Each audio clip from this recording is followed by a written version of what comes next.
Inside New Orleans Sports with Eric Asher is underwritten by... At Villere's Florist, we deliver the magic of flowers 7 days a week to the North Shore and South Shore in the New Orleans area.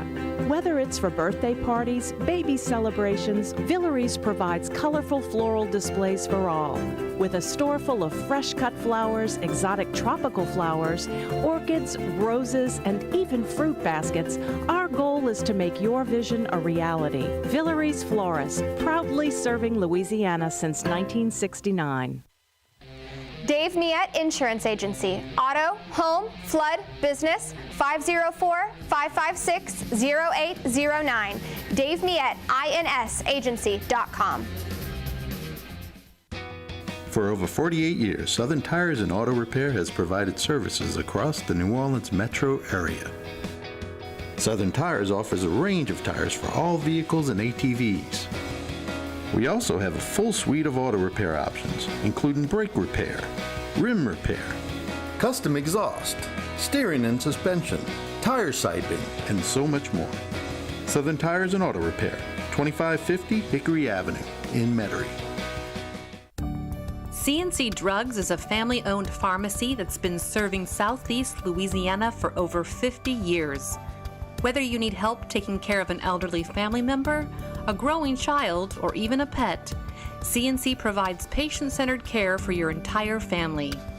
C&C Drugs, large enough to serve you, small enough to know you. Locations in Mandeville and Araby.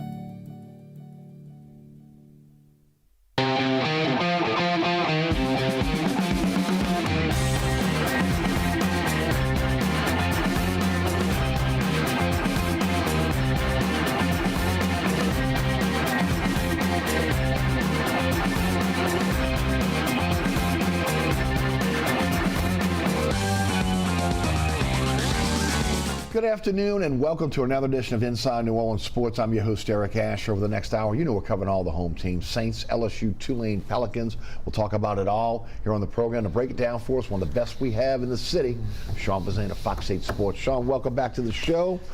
As always, good to have you, my friend. And boy, y'all got a lot of stuff going on, huh? Yeah, fantastic to be here once again on the show. And yeah, like always, it's January. So either the team you're covering is still playing, or the team you're covering is trying to get better. And we're in the latter part of that formula there with the Saints and their search and everything else. So we're staying busy. Pelicans are in full swing, and we just keep the foot on the gas. That's how we go. Well, February is right around the corner. That's a month where everything kind of converges, right? Everything converges. Baseball, basketball. Obviously, again, you've got the off season of football, Senior Bowl, and then of course the draft's coming up, free agency. Yeah. I mean, again, between pro and college now, again, at least the teams in New Orleans are playing pretty good for the most part. I mean, UNO has a losing record, but again, they've got a pretty decent team. Pelicans are playing pretty good, and of course, there's a big one up in Baton Rouge this week with the LSU Lady Tigers and South Carolina getting together. So, man, a lot on the docket, huh? Yeah, and it's just kind of the way it works with the local sports calendar. You move from one thing to the next. I stay busy with the Saints and the NFL calendar, but even that stays busy. And I would argue NFL off season is the second most popular sport in this city outside of NFL regular season. NFL off season that's as unpopular as the NFL season when it comes to the Saints and obviously the moves around the NFL. And certainly a lot to talk about, and it's been we'll keep doing it. Right. Tell folks about Fox 8, the programming you guys have right now that folks can check out, like 10:35 most weekdays, right? We have Tuesday nights, we have the overtime show at 10:35. Thursday night we have the final bet show at 10:35. And then Sunday night we have the final play at 10:35 as well. Be on the lookout for the Pelicans and games to be aired on Fox 8. I have to check the exact date when the next one is. We had 10 games. We've already done 2. So that's certainly in the mix here over the next coming weeks. And then I've got my podcast, and it's really gained some traction over the last couple of months. So Fox 8 Overtime podcast, subscribe, rate, review, all that good stuff on our YouTube channel. Also, wherever you get your podcast, we do 3 a week, Monday, Wednesday, Friday on most weeks, unless the news takes us to a different day or it's urgent enough to add another one. But so far, it's been a pretty good pace, nice 3 times a week, and the reception we've gotten has been great. So thank you guys for that. But yeah, we keep that going as well. Sean, let's take Saints first, and of course, let's talk a bit about Mickey Loomis met the media last week. Pete Carmichael has been fired. Cody Burns, also Bob Bignell. They'll be looking for coaches on the offensive side of the ball. No word if they're going to make any kind of changes on defense, but Dennis Allen is being retained. What's the vibe I get from the city is that they wanted to see a change at the top. They wanted to see a change with Dennis Allen, but they're going to run it back with him. Mickey Loomis' press conference, just your impressions of what you heard from him, which is a very different press conference than what we've seen over the last decade and a half from him. Maybe he's been there 23 years now. I've been going to a lot of Mickey Loomis press conferences. Right. This was by far, and I've done the end of year thing. A lot of times he'll meet with us at the Senior Bowl as kind of his sort of end of year press conference without actually calling it that, but that's kind of what it ended up being. But the last couple of years he's done it at the facility. It was different. It was really different. His energy was different. I think he was trying to project an enthusiastic, optimistic vibe, but he had a little bit of, like, I said this in a podcast, almost like he had an extra cup of coffee or something. He was like, almost had a little too much energy. He was kind of chomping on the gum a little bit. And I know people are going to say, well, he was dealing with a cough. Yeah, I've been there. I've done that. It's the worst feeling. You got that cough and you're trying to do a press conference. Sure. But it was so obvious in every soundbite that he did. And then, they had that awkward moment where he was asked about Dennis Allen. He pulls out the card, and he goes into all these Hall of Fame coaches, which just completely missed the mark. I have no idea what he was trying to project right there, because in no way, shape, or form should he have compared Dennis Allen to any of those coaches in any situation. He could have done the generic, bland, look, year 1 and year 2, it's not the results we wanted, but we did win 2 more games. We're going to give him a 3rd year, see how he does. Or just the generic, hey, we feel like we like the direction, something like that. But to go into a deep discussion of 4 or 5 NFL Hall of Fame coaches and their records after the first 3 years, which wasn't even a direct comparison, because this is not Dennis Allen's first 2 years as head coach. He's obviously had experience somewhere else. That completely missed the mark. It was a different era. Totally different era. Look, that missed the mark. But I do think from an overall I like the fact that he blamed himself for the lack of accountability. I like the idea that they have realized where they've realized their shortcomings in terms of accountability, discipline, details. It's what I talked about. A lot of stuff came about this film study stuff. It was a lot of saying without saying. Too many players are not taking this seriously. They're not being professional. And I think what's happened with Loomis and Dennis, they've been a little asleep behind the wheel in terms of, well, the players will figure that out and the leaders will hold them accountable. No, it is Mickey and Dennis that have to hold those guys accountable, because you just can't defer everything to your players. I think both those guys have been a little slow to that, and I think that's caught them a little bit, because look, the ultra thin line, winning, losing in the NFL, we know what it is. If you had a little more discipline, a little more detail, you're in the playoffs. Right. Maybe you're winning a playoff game. Maybe you're still alive right now. Right. Who knows? Who knows? So that's where this organization is at, and that's where Mickey projected that in a way that was a little outside of his personality. I didn't mind the energy. I didn't mind, even if it was a little nervous energy. I didn't mind the wanting to be enthusiastic, wanting to hold accountability. I just thought he completely whiffed on the NFL Hall of Fame coach comparison, which I could have thought of 30 or 40 different ways to articulate that point without bringing up Tom Landry. I mean, again, at that point he blew the press conference. It's just what it was. It is what it is, because again, that's what people have focused on, myself included. Okay, that's the big talking point. I mean, how can you be an NFL general manager and see this situation clearly when you're trying to compare apples and oranges, and it just didn't go over well at all. And based off of the reception that I was there, and it was kind of awkward in front of us. And when I saw him pull the card out or the list, whatever he had in front, whatever it was, where is he going here? He had some names. I mean, he was ready, and it just wasn't. What Mickey is trying to project, what Mickey wants to show, is a confident organization, ready to hold everybody accountable. And I just don't know if, in being the energy guy, I just don't know if he's fit for the energy guy.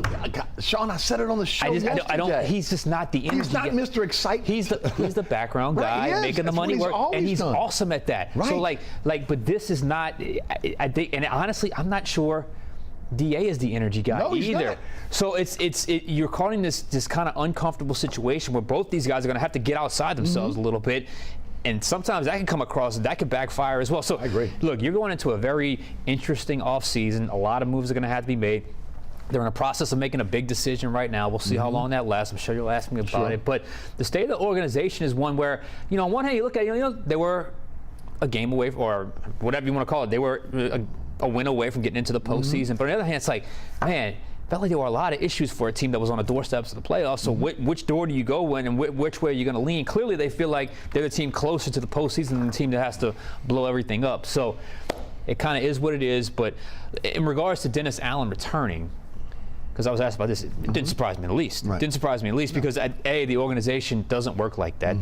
Mike Ditka got 3 years. Mike Ditka's years were awful. They don't fire coaches quickly, and B, they want to see him succeed. It would have had to have taken a lot in that last stretch there. For them. If they finished 7-10 and lose the last 3 games by 30 points, maybe they would have considered it. But I'm not even sure if they'd have lost out if he would have gotten fired. That's how much they believe in continuity, or believe in, or want to see Dennis Allen succeed, and going to give him that clean, fair opportunity to do so.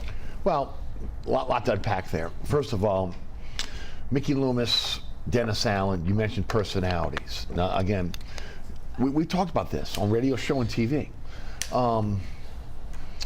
They went from a guy who was a master motivator, who was in your face, who was demanding, in Peyton, to a guy that when he comes in says, we have the team, we have the culture, we have the leaders, and my leadership is going to police my locker room. Instead of the head coach who's demanding. So now you're asking guys to get out of their comfort zone. You're asking him to be more demanding, which is not his forte. Okay, maybe a more aggressive, and then you're asking now the general manager, who has never been that way. And GMs aren't supposed to be out in front. He's not supposed to be going in the locker room having conversations with He's not supposed to be out in front. Okay, it's just not. And if he is, it almost feels like a Jerry Jones type meddling type situation. Yeah. Okay, so to me, I really think that they misread the situation. They misread the room on again the direction they're trying to go in. They're trying to be people they're not. And I think I think that especially teams, when you're in a team sport, they see right through that. Yeah, and I think you saw some of the mainstay guys, the guys you were counting on to be those pillars, kind of turned. Right. And they shouldn't have done that. They should not have turned. But I think that kind of happened. I think you're kind of seeing, there's certain guys that perhaps are mainstays here, that are fan favorites, that probably don't have a future here. So it's one of those situations where once those guys pivoted away, then what do you have? Because those are the guys you're counting on to hold everything together. Right. Well, but let's look at the bigger problem. Then. Why are those guys turning away? At the end of the day, maybe they don't have the confidence that they had in the previous regime. Maybe they see things that have slipped, and again, they feel like as leaders of this team that they have to say something. And again, you have to go public with it. And look, I've heard no one stand up and say, Dennis Allen needs to return. He's our coach. We're playing for him. He's the guy at the end of the day. Maybe some have, maybe some haven't. But again, when you're talking about guys like Lattimore and Thomas and Kamara and even Cam Jordan to an extent, those guys have cachet, not just in that locker room, but with the fan base. And maybe maybe they're saying things that other players are either aren't willing or can't say. Yeah. Your take on that? Yeah, I agree. They are, when it comes to certain situations, depends on different points of the season. The only one I ever felt like was directly taking a shot at coaching was Kamara. Right. I agree with that. The only one. When I talked to Cam Jordan after the season, I was around him when he did that big press conference with all of us. Not press conference, but his Q&A. We're sitting in the locker room talking to him. I felt like he was calling out some of the players that aren't holding themselves accountable, aren't doing the proper things necessary to be professional. Here's the thing. They see it. I think those players want accountability. the only person that could truly hold those players accountable is the coaching staff. Right. They've got, I mean, and this is my biggest gripe this year because discipline and details have fallen through the cracks. Dennis Allen had so many opportunities this year to frankly make an example out of somebody. He never did. Right. He never did. You have got to have enough self-awareness to say, no. In those situations, I've got to be demanding. I don't care if I look like the jerk. I've got to get these guys in line. And maybe if he does that, everyone it would kind of shake up the locker room a little bit, and everything would be a little more detailed. I mean, training camp practices. First year, weird energy, shorter practices. Right. I know you read the Jeff Duncan article where, look, I park in that parking lot. Half the parking lot's full with players parking their cars in the parking lot when they have their own parking lot. Just doing it just because, I don't know, I have no idea why they would want to park there when you have a gated parking lot. But nonetheless, just little things like that, even though they were told that you can't do it, they're still doing it. It's just little things that just kind of, they're falling through the cracks. But it feels like lack of discipline, That's what I'm saying. All of that. Details, discipline. Details, discipline. Where does that come from? Exactly. We're all making a full circle. Right. It comes back to the head coach. It's exactly. Not really the general manager. He can't be the guy to come in. The head coach has got to have the head coach has to understand. Right. I can't lean on the leaders in my locker room to police the locker room anymore. It has to be me. Right. So to me, that's where. So how do you change, Sean? How do you walk in that locker room? I can tell you why. You're going to have to get rid of some guys that basically don't believe in you. You got to figure out those guys, who those guys are. It's going to be some mainstays, and then you got to do your best to turn over a new leaf. And at some point, when you get the opportunity to, frankly, like I said before, make an example, you got to do it. You just have to. Are you better by getting rid of Kamara, Lattimore, Thomas? And let's just say those three. Thomas, Thomas. I got no more use for Thomas. Thomas is a guy. I think most people He's not good enough on the field to warrant the baggage that he presents anymore. And then the cap hit, you have to take on that as well. I am not convinced losing both Lattimore and Kamara makes you a better team. Right. I do think two of those three will be gone. One is going to be Michael Thomas. I think he's done. So one of the other two are going to be gone. And the Lattimore situation, the contract situation, makes it dicey, makes it weird. So I don't know if it's a clean, okay, let's trade this guy. Maybe he's a guy you can get higher compensation for, so it's worth taking the higher cap that you would have or whatever offset language you would have. Kamara, to me, you either got to restructure that guy or you got to trade that guy because he can't go in with the cap hit that he said because I think he's not necessarily a top 10 back anymore. $17 million, and I believe $17 million in dead money for him as well. Absolutely. So I think 2 out of those 3 are going to be gone next year. Now, I'd be very curious to see which one that is, but I think both of them on the table, Lattimore and Kamara. It's a little cleaner to trade Kamara because of the contract stuff, but I still think there are guys like that, and maybe there's a few more they'll identify throughout the process that could be gone next year. I just wonder, are you better by subtracting some of your better players, and then taking the cap that you got to take with that as well? Yeah, because that hurts you, and again, adding other players. Well, let me ask you: if you didn't have Marshawn Lattimore for the entire season, would it have hurt them this year? No. Look, I think you're pretty good at the secondary. And honestly, the running back situation is a problem. Kendrick Miller was drafted. He only played one or a few games. We saw that. Jamal Williams fell off a cliff. He's just he was not the same player. True. And look, there's been a dip in Kamara's production. There is no doubt. So, to me, is that dip in his production, yes, or is that the plays they're calling? The offensive line is a problem. There's no doubt about that. Okay. But I am telling you, the big explosive plays, the one-on-one second and third level where you make a guy miss. Kamara's not doing it right now. Like we saw Jamal Gibbs do that this weekend. We saw Jamal Gibbs. We're still seeing McCaffrey do it with the 49ers, the guy he's compared most to. So I think there's been a dip in his production as well. And yes, play calling certainly has something to do with that. There's ways you can scheme and get those guys in space and those types of things. And I think you can tell by the people that they're interviewing right now for the offensive coordinator position that that's the style they're going for. Maybe Kamara is the focal point of that. Maybe he does. Whoever that new OC is, he is the focal point, and he's not going to go anywhere. All those things still have to be decided. But I do think the running game as a whole was a major disappointment this season. Let's talk about offensive coordinator position. I think they're in a little bit of a tough spot here. On one hand, how much can you change the offense? On the second, I guess the second point would be you're tied to Derek Carr.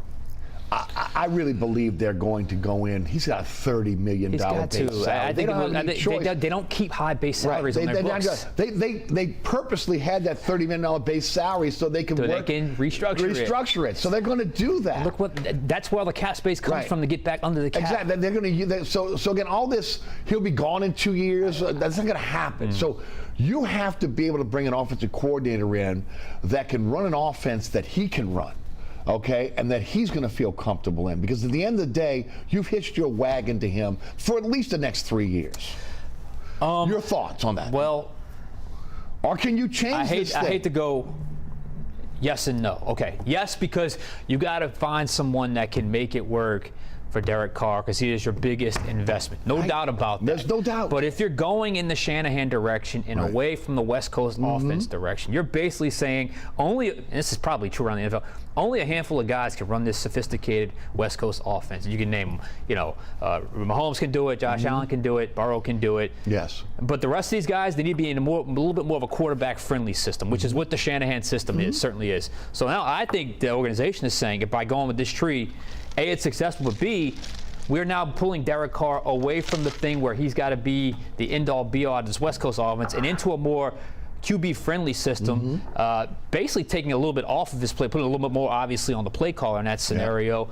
And to me, when you do that, you are now saying, okay, it didn't work with Pete Carmichael. This is a QB-friendly system. If it doesn't work here, then I think Derek Carr is in a little bit of a tenuous situation. We'll see what the restructure happens. Could they get out after 2 years still, even with the restructure? It's possible. But if it doesn't happen, and he does not, mesh well with this new offensive coordinator, whoever this coordinator is, and it's from that Shanahan tree, then you'll see by year 3 of Derek Carr that perhaps they'll be looking for a quarterback in the first round. Well, again, and it could happen this year too. Who knows? I think that, and that leads me down to the draft. Because you would think that maybe a quarterback might be on the horizon, but now you're looking at, man, I got to beef up my lines. That's it. I got offensive and defensive lines. So once again, you got to go with a big man draft here. Yeah, and where they're at 14, and I know they could trade up, but at 14, you're probably with that second tier of Bo Nix, Penix, J.J. McCarthy, and I like Penix, and I think there's something there with McCarthy. He's just got to get it out. He doesn't have enough reps, doesn't have enough attempts in college. Yes. The first 3 are going in the top 5. I don't know if you're going to move up to get those guys. So now you're kind of stuck in the middle. I don't want to see them overdraft a quarterback at 14. I just don't want to see them. The worst thing you can do is chase a quarterback. Yeah, and they've never done it. Right. And at 14, you might be in a decent spot to grab a lineman at that point, because we all know their history tells us it's an offensive or defensive lineman in the first round. That's just what they believe in. And now there is a deliberate, obvious, huge need along the offensive line. They probably could draft multiple next year, and because that's how badly they need to restock that position. They got to identify better players than what they've done. That's it, and that needs to be something that's taken a hard look at. Do you tweak your prototype? Do you place an emphasis on another skill set, or are you just not projecting well when you see a player? All those things certainly come into account when you talk about drafting an offensive line. Before I go to offensive coordinator, positions of need in your opinion. I mean, I think we both agree offensive and defensive line. About the linebacker position. I've talked with the Deuce about this. I said, even if DeMario comes back, which he's 35, right? Yeah, he's 35. And I know he's all pro this year, but I thought he finished strong. I didn't think he had a great. I didn't think he had a great start to the season. I didn't think he had a great start to the season. He's got a high base salary. They could make a little savings if they were to just straight up cut him. The way Mickey Loomis was talking, I don't think that's going to happen. I guess you could do the restructure thing again, where when it's time to say goodbye to him next year, it's even more expensive. But 35. Who's going to be your Mike Backer when he's gone, and how much longer can he really play at that level? And are you really going to keep signing him to more extensions well past 35? I don't think so. I thought Werner kind of took a dip this year in his production, so I would not have a problem with the Mike linebacker, the future at that position, because that's going to pop up at some point real soon. What about safety? I think. So you got Tyron, you got Marcus May, both are fairly expensive. You got Howden. who am I missing? You've got Lonnie Johnson's obviously a free agent, so is Jonathan Abram. It's possible you can add some an infusion of a youth there at that position, because you got Tyron, who's 31, 32 years old. Marcus May, who he may be one of the cap casualties when you really look at it, because he kind of became out of sight, out of mind last year. And Howard came in, and you didn't see a drop off. No, you didn't. So I think you could potentially see. I could see them adding at the safety position as well. But defensive tackle. Yeah, I was under. I thought they started strong. Me too. I thought they fell off. I thought Saunders started strong. I thought he leveled off. Shepard leveled off. Roach ended up the year on IR. I really like the way the kid Brzee finished the season. I agree with you. I still have my concerns with him against the run. I think he's a great pass rushing interior defensive tackle. I think he struggles when it comes to the gap scheme runs. He gets moved off his landmark too easily. Now against zone running, where he can kind of knife through, I think he does a pretty good job. But I think I like Brzee. I think he's got a nice building block there at that position, but you could certainly add that, because honestly, that's a hard position to find, an effective one at that position. Right. So if you want to invest in that group, I wouldn't have a problem with it either. All right. Cam Jordan's getting up in age. Yeah. I mean, I think you got to start looking at defensive end as well. No doubt about it. You got to draft his replacement at some point. Granderson's been great. Right.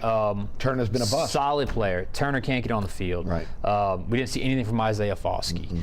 You need a two deep there on the ends there. So to me, yeah, I think at some point you've got to address the strong side defensive end, Cam Jordan's position, because I mean he ain't gonna play forever. And in fact, I can't see it going past one more year with Cam Jordan. Got to feel Jimmy Graham's is not going to be back. Tight end position's got to be something you look at, right? Look, there are some good tight ends, and I see this tight end position around the NFL, and I'm seeing these young guys emerge. Right. Sam Laporte has become one of my favorite players in the NFL to watch. Right. I mean, that position, and with the way Derek Carr has utilized that position in the past, I like the way Juwan Johnson finished the season, but he was he struggled midway through the season as well. If you want to add to that group, I say all for it. Right. I am all for it. One of my favorite players, period, in the draft, and he's not going to be available at 14. Maybe he is, maybe not, is Georgia, Brock Bowers. Yeah. I mean, he's a fantastic player. Yes. So I would have no problem with the tight end position as well. And we just talked about running back, right? Especially, and then you look at offensive line as a must. What about wide receiver? I mean, you feel comfortable with what you got there? I mean, look, you got some young players that are pretty good. Maybe you add a veteran to the mix? I prefer a veteran over there. You had a veteran, I don't necessarily need a young receiver. Now, if one is graded off the charts and you're sitting there at 14 and Malik Neighbors slips to you, why not? Come on, you run to You know what I'm saying? Right. So, yeah, no, I wouldn't put that at the top of my list. I would put offensive tackle, defensive end, probably running back, because I think running back is not getting discussed enough, because even at their best, I just don't think they were that good at that position last year. Ireland's got to really turn this thing around with the big men, because again, you look across the board, McCoy, you look at the kid out of Michigan, Ruiz. Now Pete's going to be a free agent. Penning. We go right down. So Salivary didn't get on the field last year, and then of course you talk about on the defensive side with the big men. He's got to get better there. Yeah, and honestly, Granderson has been developed nicely. Right, but remember, he was a undrafted free agent out of Wyoming, who again had problems off the field. And he was like 185 pounds when he got to Wyoming, and he was developed by Ryan Nielsen. He was. So my point is, out of necessity, because of Cam's injury, they put this undersized edge guy on the field in Zach Bond, who flourished. Finally. He's not a stack linebacker. We knew this, but look how good he did. That's right. You have married yourself to this 6'6", 250-pound prototype that I can understand why. You want to have the length to play against the run, but there just aren't that many available that are that good and that kind of with that kind of skill set that are in that kind of abundance. They're going to have to give you the productivity that you need at this level. And when you have a 6'2", 235-pound guy, whatever it was in Zach Bond, I don't know his exact measurements, and he's doing that. Why not tweak it a little bit? Hey, if we got a guy that can do this, why do we have to be married to one prototype wherever we go? You think they're going to re-sign Zach Bond? I don't know, because what do you pay him? What has he done? If you get him on the cheap, sure. He's really been more basically a special teamer. In the last 6 or 7 games, he's been able to turn the corner as an edge pass rusher. The kid that went to Atlanta last year, right? Who's that? I'm drawing a blank. The linebacker. Caden Ellis. Caden Ellis, right. But Caden Ellis and Zach Bonner are not the same player. I mean, what do you bring him back as? Because to me, if you're bringing him back to stay at the Sam backer or the stack backer, that's just pointless. So what do you bring him back as?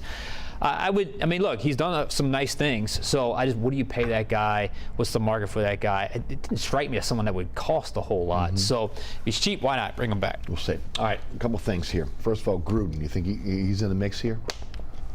Offensive coordinator? I think it's possible. I still think it's possible. I think they're casting a wide net. How do you think that? I don't know. Works in the locker let me room? just say this. Scheme-wise, he's more that all on the quarterback West Coast thing. This is where SP Sean Payton got his stuff from John Gruden. Right. So scheme-wise, you're going back to it. You're in the same sort of system, but he's gotten the best out of Derek Carr. Right. But I talked to you earlier about this coaching staff or people being uncomfortable with some of the roles they're having to play. He ain't uncomfortable being the presence, being the guy that has the presence, the alpha in the room. Right. And if that leads to discomfort between he and the head coach, but it leads to better results on the field, so be it. And I know some people, what happens if DA hires him and DA gets fired and Gruden, he would basically be hiring his replacement. I'm like, well, you're skipping ahead a little bit there. But if you can get the most out of Derek Carr in this offense, then sure. But I also think this building, this organ is missing that presence. Right. I don't care where you get it. You got to get some kind of alpha presence in that organization. Via a player, via a coach, via front office, whatever the case may be. I think that's been missing for the last couple seasons. There's no doubt. That's why, again, you got the general manager and the head coach now saying we got to be alphas. And it's just not in their personality. Right. But Gruden is.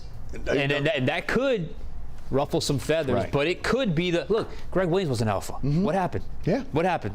Well, but you had two alphas in the room. You did. And then throw Breeze in there as well, right? Yeah, you did. And but you know that competitive, that just call it competitive juice, call it I don't even call it arrogance, alpha male nature. It worked. It worked. Dan Pitcher. With the Callahan now moving to the Titans, looked like he may be the heir apparent in Cincinnati. Zach Robinson, Shane Waldron, and then of course the quarterback coach over at Houston, Johnson. Those guys look like they're in the mix. What do you There's two more names: Clint Kubiak, and Brian Greasy, both from San Francisco. Okay, well go ahead. And then Gerard Johnson from the Texans, and then Ronald Curry in-house. The names that have been reported. Out of all those guys we just mentioned, who do you think has the odds on? Is the odds-on favorite? I don't know. I can't get a read on this search at all. Only thing I can get a read on is that they are casting a wide net. They are favoring Shanahan guys, with the exception of Ronald Curry, who obviously comes from the Sean Payton tree, Pete Carmichael tree. There's always that Gruden factor in the background. So I don't know how real that is. I know it's real in terms of there's possibility. But there are some hoops you have to jump through. But there's hoops, there's some baggage. I couldn't tell you who the front runner is. I haven't gotten a read on anyone, but I do know they seem to be leaning towards these Shanahan guys. You know, Robinson's a guy that's fairly young, just elevated to passing coordinator, 2 seasons ago. You talk about Kubiak and Greasy; those guys obviously both have names in the NFL. Kubiak's dad was one of the inventors of the Y zone scheme, and then obviously Brian Greasy's a name as well. I don't know much about Gerard Johnson. I vaguely remember him as I think he was a player at Texas A&M, and he's certainly that C.J. Stroud rookie year. Is rewarding a lot of people. So if you were connected to that in any way, like Slow is getting head coaching interviews, this guy's going to get OC interviews. But if Slow gets a job, does Johnson become the OC at Houston and work with a guy like C.J. Stroud? So all those factors there, and also a lot of teams looking for offensive coordinators right now. I didn't realize how many teams are looking for offensive coordinators. Kai Harley was not selected in Carolina. Doesn't look like Jeff Ireland right now is going to the Chargers. Maybe if Harbaugh gets that job, there's a connection there. So it looks like those guys are back, so there won't be a change up top for the Saints. We're going to take a break here. When we come back, we'll talk LSU. We are going to talk a little bit about the NFC Championship and, of course, the run of the Detroit Lions. We'll get into all that as we go forward. Sean Fazende of Fox 8 Sports is with us. So we got Tulane, LSU, and Pelicans on tap for the B block. Stay tuned. Hear from our underwriters. We'll be right back. You're watching Inside New Orleans Sports.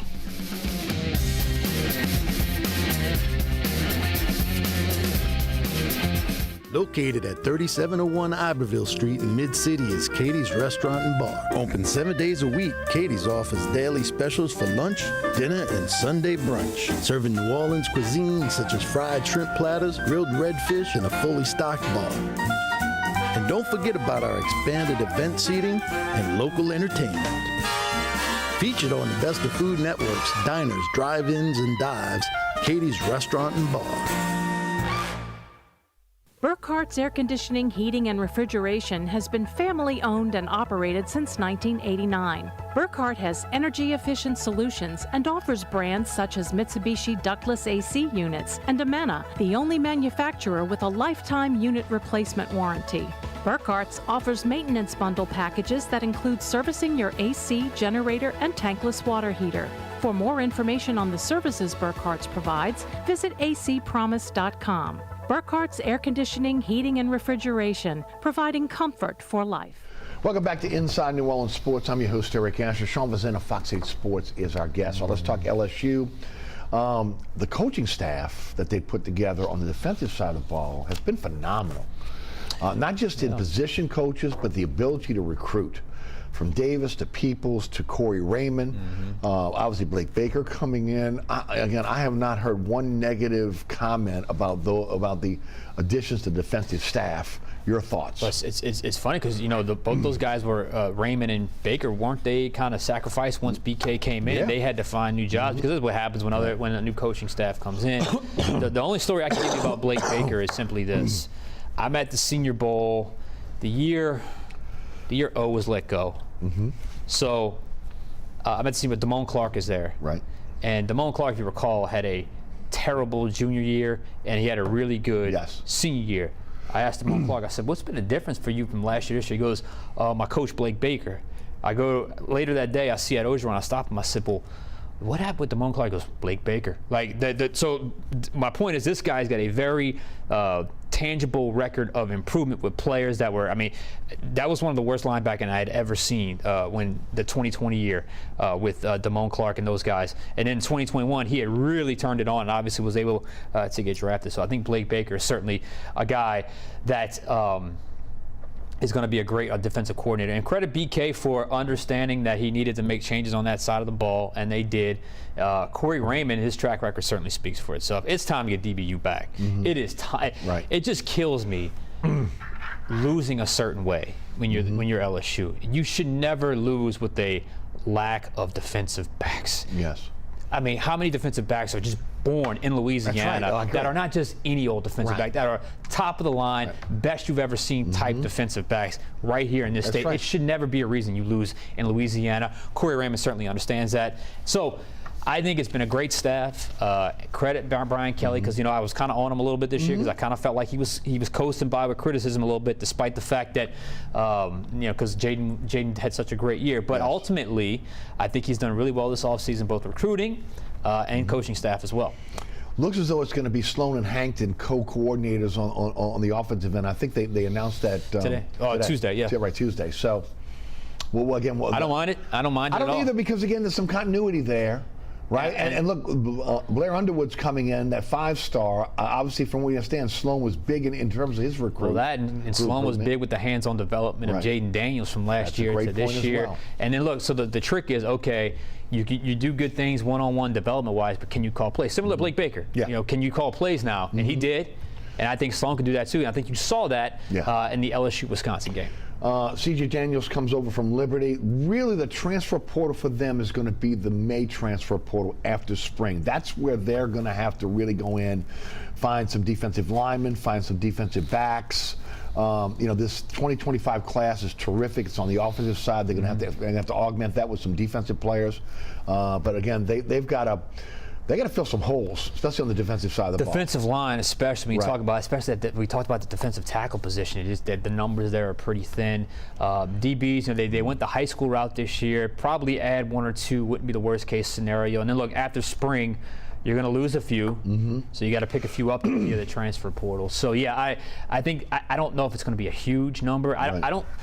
This is just me. I don't think Brian Kelly wants to be a big transfer portal guy. I think he would prefer to just fill in holes sporadically as opposed to just depending on the entire class of transfers. But I would agree with that. But you have a unique opportunity here with again Nick Saban leaving Alabama. Yeah.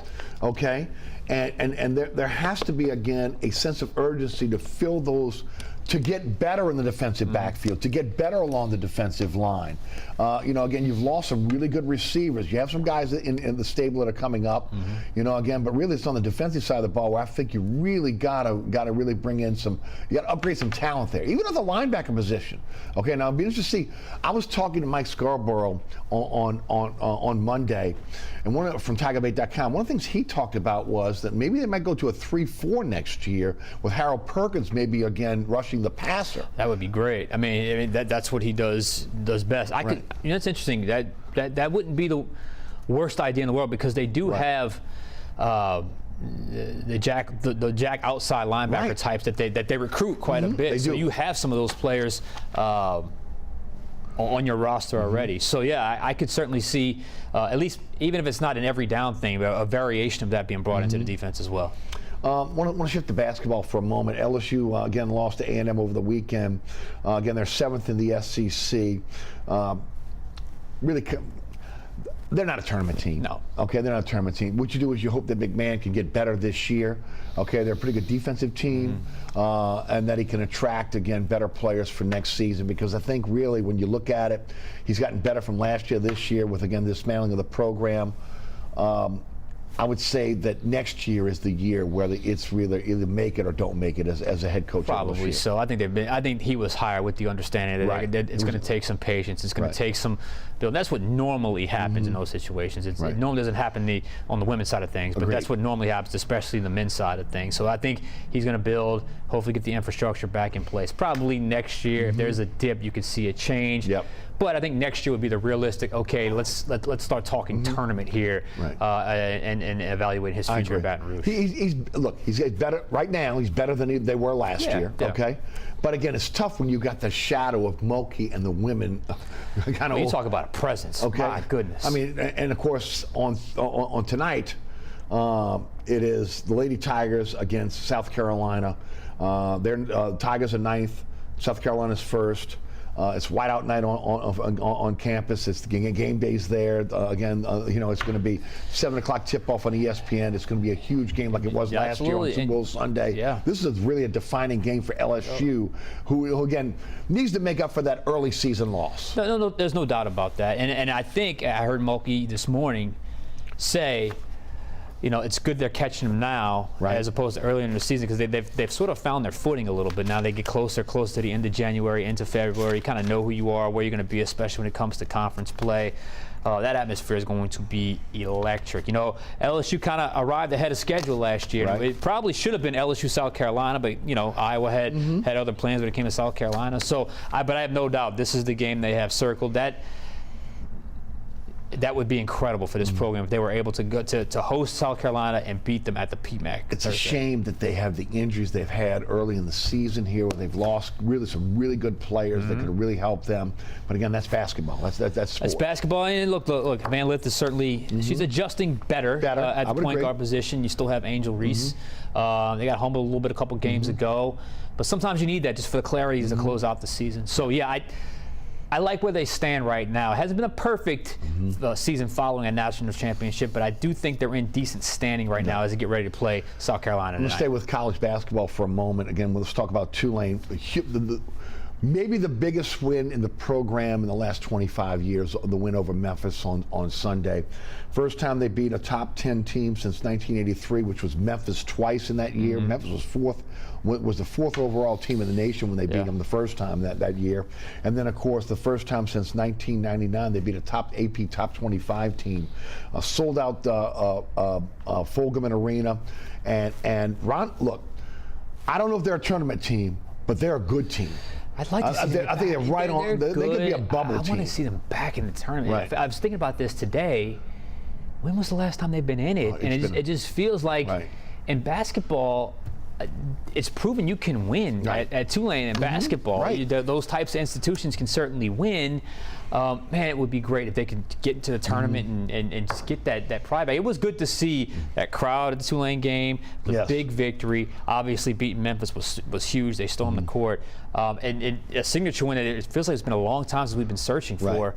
a signature win for Tulane men's basketball. All right, great. And look, we'll see how this catapults them for the rest of the season. Because that is it. They've had Memphis's number. They lost by 40 to them in the tournament, but they beat them the last 2 times in the regular season. This is the 3rd time, and of course they played a terrific game at home. And to see fans come out to Tulane games once again. I remember going to Tulane games as a kid. It was always packed. I mean, a Tuesday night, a Wednesday night, it was packed all the time. Always. And of course, we're not seeing that. UNO, same thing. I mean, when I was growing up, Chamber of Horrors, Tim Floyd years, again, Lakefront Arena was always packed. It's been so tough to get this, this version of sports fans in the New Orleans area to get into college basketball. Maybe it's because of the Pelicans and the pros, but right now they got a huge one on Saturday night against McNeese.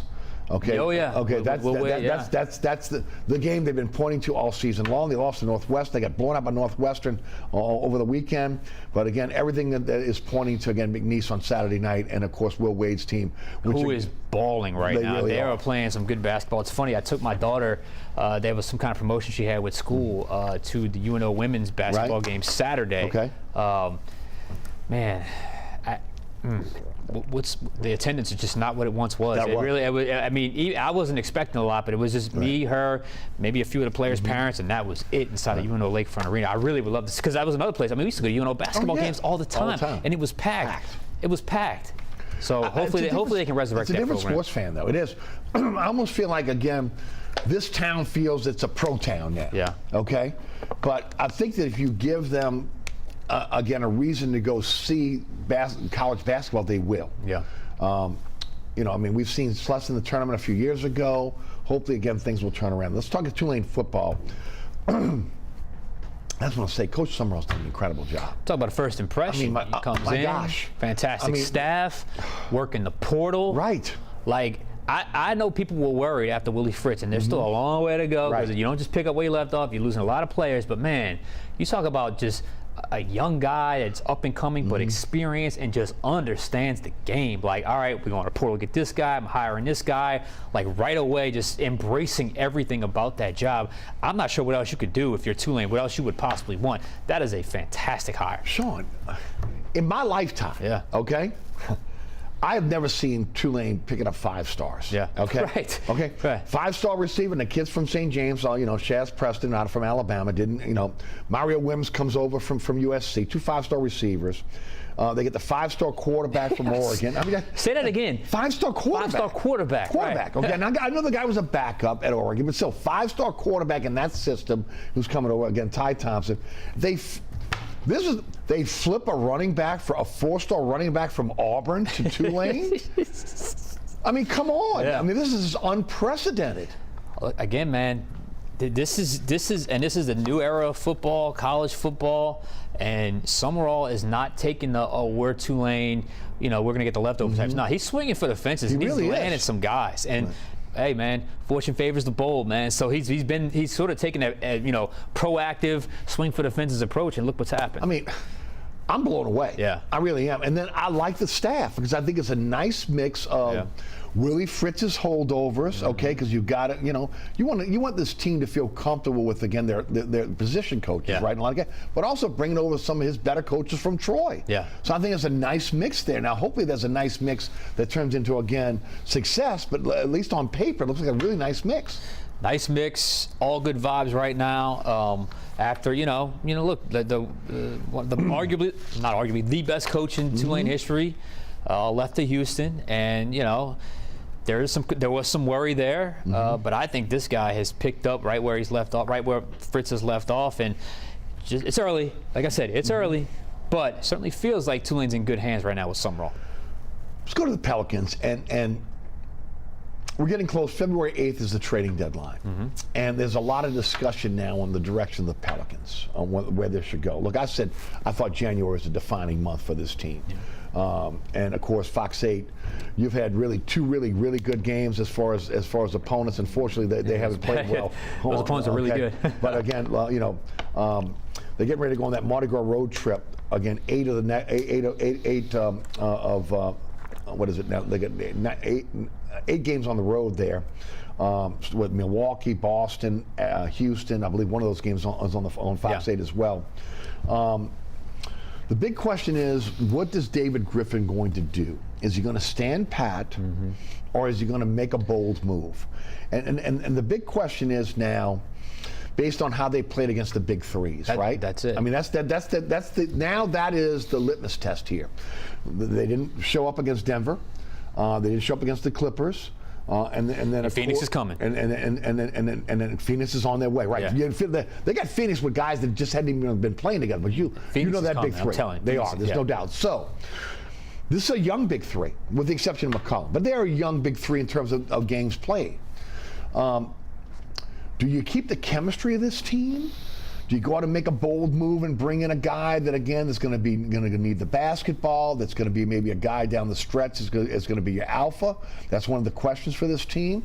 Do you tinker around the edges, maybe with the center position? Or again, do you stand pat and say, I like what we have? You're David Griffin. What are you doing? If you'd asked us a couple weeks ago, I'd have said stand pat. Okay.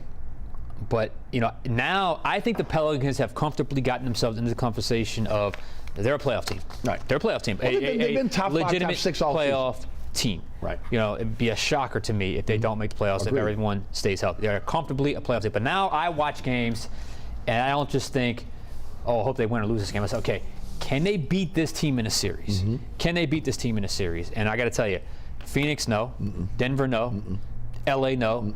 OKC, Minnesota? Okay. So is your big three big enough is the question I have, because we've never got a chance to really see it. Right. And this is probably the conversation they would have had last year had everyone stayed healthy. But now I'm not sure, because it was always big three healthy, develop around those guys. And they have developed around them. They have, but is that enough? Right. To be a contender and win a playoff series? I think they get in the playoffs the way they are. Do you want to get in? Do you want to win a series? I think they can win the first round. Second round's going to be a tough. Well, it depends on where they match. It depends on who they match up Right. with. So yeah, I think the new thing is more of an athletic big right, that can move a little bit. Look, and I think Valanciunas has been fantastic in some games. I think he saved them in some games. Yeah. But is that a better fit down the stretch? Right. Down the stretch run. Yeah, I would consider it. I would consider it. Now, it's got to be the right move, obviously, because if you don't make a move, I think you're still good enough to make the playoffs, and maybe you battle in a series and you win. Right. But if you want to get beyond that, I would consider it. Okay. Valanciunas in an expiring contract. Najee Marshall in an expiring contract. Okay, Najee Marshall's your energy guy. Maybe you can get away with Alvarado being that guy for you. You can move off of him. He's probably going to. Here's my question again. They traded Kyra Lewis. They threw in a second-round pick to get under the luxury tax threshold. So again, they're not going to be on the luxury tax. Did they do that because they want to make a bigger, more bold move, or they want to do that because they don't feel like they want to pay the luxury tax? I think that when you're in this position the Pelicans are in right now, that it's time to either make that move or not. And I would say that, you know what? You want to be a contender? You got to be bold. Okay? So that means, again, luxury tax, you have to go over it. And I know it's hard for a small market team to do that because you don't get the TV contracts, and you're used to being a tax recipient, and you're getting that money every year, and it's a tough thing to be able to come off of. But I think that when you're where they are right now, where they're healthy, and you're taking a look at where you're going, and maybe with what's that last piece that you need. Well, I don't think you go on the cheap. I think you have to go get it. Now, if you're going to stand pat and go with you're going to run with, then you run with it. And with again, maybe the expectation that I'm going to try to bring Valanciunas back on another 2-year deal. I probably won't be able to re-sign Najee Marshall, but that's the way it goes. I think they're at a crossroads on this February 8th trading deadline. Either you're going bold or you're standing pat, and is it enough to stand pat? That's enough. And honestly, it's right on the line there, because you can really make a realistic case either way. I don't know. A half move, a modest move. To me, I don't have any use for that. If you make the move, make the move. I will say this: I'm not trading Herb Jones. I'm not trading Trey Murphy. I'm not trading Jordan Hawkins. And I would try not to trade Dyson Daniels if I didn't have to. You see, a lot of these teams are going to want you to throw in one of your nice pieces in that to get it done. And to me, You know, there was a report from Matt Miller this week that said that they may not be able to hold on to Herb Jones. Well, that's ridiculous. Herb Jones has a cheap contract. He's under contract for the next few years, and he's your glue guy, and everybody needs one of those glue guys. Are you willing to move off of Trey Murphy because you think that Hawkins might be a better fit down the line? Yeah.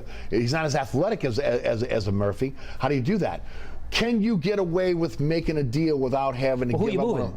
I mean, you said who you didn't want. Who are you moving? Well, you'd have to move Valanciunas and Marshall. Those are the two guys you probably have to move. What are you going to get for that? Well, that's the question. And is it going to whoever you can get for just that? That's the question. Enough to. Well, and you have your picks now. You have your picks. You have Milwaukee's first-round pick. You have the Lakers' first-round pick, and you have all your first-round picks. So the question: do you come off one of those young players? Let me ask you a question. Go ahead. Who do you have in mind? Who do you said make bowl? Clearly you've thought about who would be the player you would target, the position you would target that would fit in with this big three? I would probably go after the center from Cleveland. Okay. Who they were talking to, who they were talking about previously in the off season.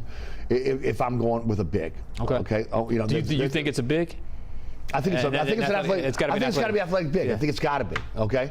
I think they got scores. I think it's got to be an athletic. I thought it was an athletic big coming in, but I thought Valanciunas played so well this year as a double-double machine that maybe you stay with him. Yeah. Now you're looking at if you're going to be bold, you better get somebody who can come in. Now they got a backup in Atlanta that's not bad that can maybe come in and play. To me, you know the guy or you don't. Right. It's the guy you want. You target. If you can't get it, don't do it. Right. Like, to me, I don't want to settle for a consolation prize. I agree. You go get the guy or you don't. That's kind of where I'm at with it. So I think you consider it. I think you got to strongly consider it. I think that David Griffin's always been an aggressive guy. Yeah. And maybe they're looking to want to see how this is going to play out this year and maybe next year. But if you do that, you're probably losing Valanciunas and Marshall for nothing. And at that point, do you want to do that? That's the question. No, it's a legitimate question, but it really depends on how far do you honestly think you can go as this? I think they're a deep team, maybe the deepest team in the league in terms of roster. There's no depth. doubt. But the problem, I think that's the plus. Depth helps you get into the playoffs. But once you get into the playoffs, the stars are what take you over the top. Everything shrinks, constricts. You shrink your lineup. Are your guys enough? Right. And at the way they're currently constructed, I could see them winning one playoff series. It depends. Do they have aspirations beyond that, which they should, year 4, whatever it is with Zion. Mm-hmm. So if you would you trade one of those young players? Would you trade a Murphy? Would you trade a Hawkins? Would you trade a I probably wouldn't trade Herb Jones. I just think he's too much of a glue guy. He's too unique of a defensive player. Of those guys, I would probably consider Trey Murphy. I would consider Trey Murphy in a trade. If it got me the athletic big that I need once the playoffs happen. I think you take Murphy and you put him with Valanciunas. I think you got a deal. I think you got a deal. Yeah. I think most teams would go for that. I think they got enough to offset what you would lose with Trey Murphy. Okay. Plus what you would get in the trade. Be interested to see again. And look, here's the other thing. Ownership has to realize that if they're going to win a championship, they have to pay luxury tax. I think that's okay. Really, so again, and have they ever been shot down paying the luxury tax? Have they ever been specifically said we are not paying luxury tax? If anything, David Griffin has always said that when it's time, we're going to spend the money. So I'm asking the question: is it time? If not now, when? That's what I want to know. That's what I say. We've been waiting for next year for a long time for Pelicans, and they're healthy. So again, that's the key thing. They're healthy. Right. You got to maximize this window. Even though I hate that word, window. No, I would agree. Okay. All right. Before we get out of here, I look at Detroit, and I see New Orleans North. That's funny. I said it in my show today. Okay. That's exactly what I said. I see New Orleans North. It's Nolan North. I see New Orleans North. Yeah. I see Dan Campbell, I see Aaron Glenn, I see C.J. Gardner-Johnson, I see Anzalone, I see the Saints culture, I see everything. I see the New Orleans Saints. I see a broken city on hard times. Right, exactly. A team galvanizing them. I see a passionate coach, a charismatic coach, a guy that gets it, connected to the city. Yes, I see New Orleans. All of that. I see this being the Saints in 06 going to the NFC Championship. I see this being the Saints in 09 going to the Super Bowl. Mm-hmm. And I got to tell you, I'm jealous. Jealous. I'm pulling for him, man. I am too. I think if you pull everybody in the city behind us right here, I think the overwhelming majority of people would say I am pulling for the Detroit Lions. I am pulling for them in these playoffs. I am. I'm jealous though because you had those guys in your building. Okay. I want to say it was Terry Fontenot that said if he had a chance to choose his coaches before he got the GM job, he said he was going to go with Dan Campbell. Like that's how much everyone knew that guy was going to be successful. He just gets it, man. And that organization, those draft classes, are unbelievable. Look at those players making plays at draft classes. That's how you win this league. That's Brad Holmes, the GM. That's how you win this league. Lions, San Francisco? Oh, I'm pulling for the Lions, but I'm picking San Francisco. Baltimore, Kansas City. I'm not going against Mahomes. Okay, there you go. There you go. All right. Great show. Yes, thanks. Fun stuff, man. Always good stuff with Sean at Fox 8 Sports. All right, Sean, one more time, tell the folks about the podcast. A Fox 8 Overtime podcast. Check it out on YouTube. Subscribe wherever you get your podcasts. Fox 8 Overtime YouTube channel. Right, and of course, again, make sure you guys are checking that out. All right. So many, again, first of all, thanks for tuning in. So many ways to catch our program. Now there's a QR code on your screen. They'll take you right to my website, ericasher.com, also the WLAE-TV YouTube page. And again, remember, I say it all the time. We are so blessed between Pelican Sports Television here at WLAE. So many ways to catch our program. Set your DVR on your favorite time slot. You'll never miss the show. All right, catch me on the radio, weekdays 4 to 6, 106.1 FM. You can listen live at ericasher.com. Also, again, Anchor, Spotify is our podcast.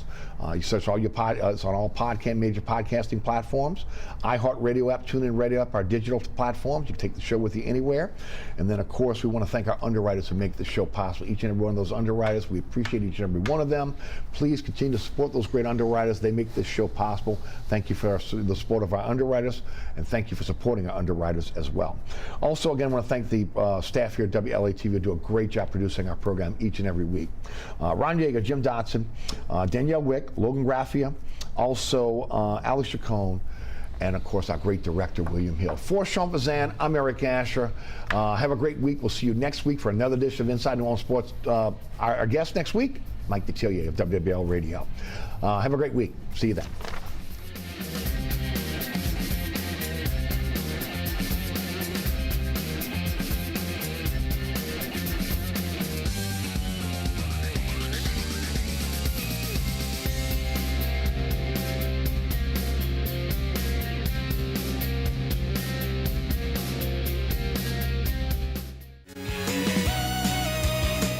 Howdy Cosmos companions, stars have personalities. They vary in brightness, size, distance, and color. Stars can be blue or white, yellow or orange and red. Their color is an indication of temperature. Each property reveals something about the star. Let me show you. Hit the darkness at 8 p.m. this week facing southeast. Look for the hourglass of Orion and the reddish glow of his right shoulder, Betelgeuse. Betelgeuse